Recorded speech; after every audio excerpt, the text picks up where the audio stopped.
সবার মাথায় আছে ভাই। একটা কথাই মনে হয় তোমার, আজকে আমি পিছে ছিলাম দেখে তুই সামনে আইছস। আপনার ভুল ছিল যে আপনি ফ্রেমে আসেন নাই, এটা আপনার ভুল ছিল। এই পাবলিক এখন বুঝবে না যে আমি কে, আমার চিনবে না। যারা আমাদের টিক লাইক অ্যাকাউন্ট দেখছেন একমাত্র সেই বলতে পারবেন।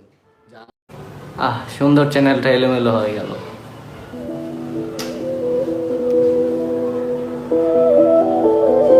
আজকের এই ভিডিওতে জানাবো তারা কেন কাজ করবে না এবং তাদের মধ্যে কি হয়েছে এই বিষয়ে বিস্তারিত ক্লিয়ার করে দেওয়ার চেষ্টা করব।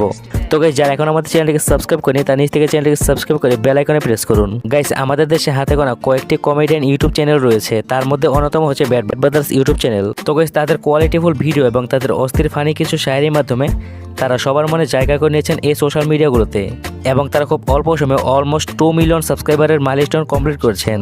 তো গাইস, তাদের টিমের মধ্যে সবাই খুব জনপ্রিয় এবং যাদের ছাড়া ভিডিও জমেই না। তো গাইস, তাদের টিম ভিত্তিক আরেকটি চ্যানেল রয়েছে যা হচ্ছে ইওর ব্যাড ব্রাদার্স। গাইস, চ্যানেলটিতে তারা রিসেন্টলি একটি ভিডিও পাবলিশ করেন। বন্ধুরা, হাসির কিং ছিলেন এই উমর ভাই, তাহলে কি এমন হলো তিনি সব সময় স্যাড ভিডিও পোস্ট করতেছেন? যদিও তিনি স্যাড ভিডিও পোস্ট করতেছেন, কিন্তু বর্তমানে তাকে নতুন কিছু সদস্যের সাথে টিকটক ভিডিও করতে দেখা যাচ্ছে। তাহলে কি তিনি নতুন টিম গঠন করেছেন? সব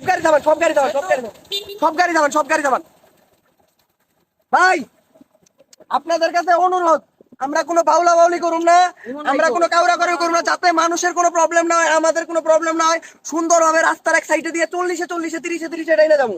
ঠিক আছে ভাই, ঠিক আছে, ওকে ওকে, ঠিক আছে ভাই। এই জায়গায় স্ট্যান্ড হইতেছে না, আমরা আমাদের মতো সুন্দর একটা জার্নি দিব, ইনশাআল্লাহ সুন্দর হবে। আমাদের ব্লগটা শেষ করুন, ওকে ঠিক আছে ভাই। হাসির আরেক নাম ব্যাড ব্রাদার্স। ওমর ভাই, তোমাদের টিমের ভিডিও দেখে হাজারো মানুষ আসে, তোমরা হাজারো মানুষের হাসির কারণ। তোমরা যদি আলাদা হয়ে যাও তাহলে হাজারো মানুষকে হাসাবে কে? একসাথে হওয়া যায় না ভাই।